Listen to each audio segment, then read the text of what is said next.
নমস্কার।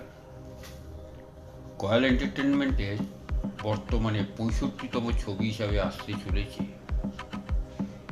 এটাকে আমার ব্যক্তিগত মতামত হিসাবে যদি বিবেচনা করি, তাহলে এটা ছবি বলা হয় না।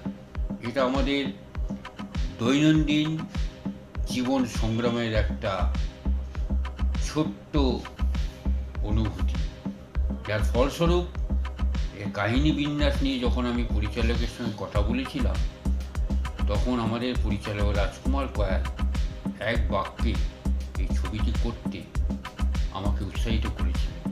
ছবিটি যেভাবে তৈরি করা হয়েছে, সেটা যখন আপনারা দেখবেন, তখন আশা করি অভিনয়টাকে গুরুত্ব না দিয়ে আপনাদের হৃদয়ের অনুভূতি দিয়ে ছবিটিকে একটু বিচার করবেন, এবং প্রতিটি মুহূর্তে যখন আপনারা দেখবেন, বুঝতে পারবেন যে আমরা কোন সমাজে, কোন স্তরের মানুষের সঙ্গে বসবাস করছি, যারা এক মুঠো অন্যের জন্য জীবনকে বাজি লড়ে প্রতিনিয়ত লড়াই করে যাচ্ছে।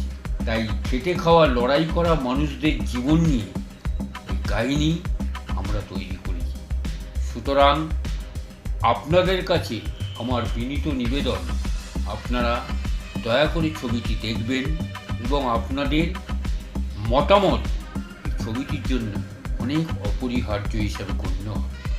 আমি দেখেছি আমার সহ অভিনেতা শ্রী অরূপ গাঙ্গুলি অভিনয় আমাকে অনেক বইয়েতে বা অনেক ছবিতে অনুপ্রাণিত করেছে।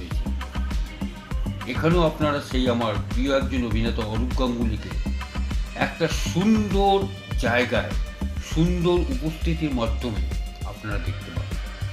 বিসর্জন ছবির পরে দ্বিতীয় এই একটা ছবি আসতে চলেছে, যেটা স্বল্প দৈর্ঘ্যের হলেও আপনাদের হৃদয়কে স্পর্শ করবে।